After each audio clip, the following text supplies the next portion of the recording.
வணக்கம் நண்பா.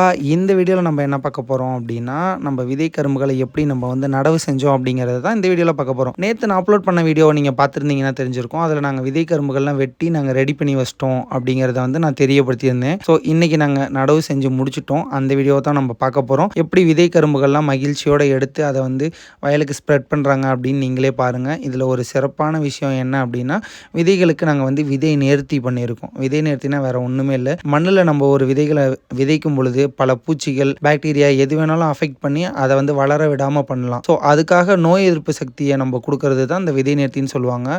அதுக்கு நாங்கள் எடுத்துக்கிட்ட மருந்து என்னன்னா ஸ்ப்ரிண்ட் அப்படிங்கிற ஒரு மருந்தை 200 லிட்டர் தண்ணியில் நம்ம மிக்ஸ் பண்ணி அதில் விதை கரும்புகளை வந்து ஒரு 10லிருந்து 20 நிமிஷம் நம்ம ஊற வச்சு நம்ம நடும் பொழுது எந்த ஒரு நோய் தாக்குதலுக்கும் உட்படாமல் செம்மையான முறையில் எல்லா கரும்புகளும் வளரும். இதை தான் வந்து விதை நேர்த்தின்னு சொல்லுவாங்க. ஸோ அந்த ப்ராசஸ் தான் இப்போ நீங்கள் பார்த்துக்கிட்டு இருக்கீங்க. ஸோ இப்படி தான் நாங்கள் வந்து எல்லா விதை கரும்புகளையும் அதில் ஊற வச்சு எடுத்து இந்த ப்ராசஸ் முடியறதுக்கே எங்களுக்கு மதியத்துக்கு மேலே ஆயிடுச்சு. இந்த வீடியோ நீங்கள் பார்த்தீங்கன்னா உங்களுக்கு தெரிஞ்சிருக்கும்.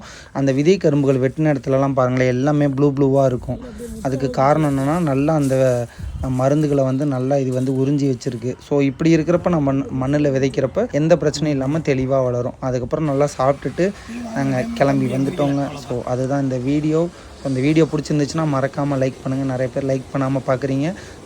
என்னுடைய வீடியோ பிடிச்சிருந்தால் மறக்காமல் லைக் பண்ணுங்கள் நண்பர்களே. டாடா, பாய் பாய்.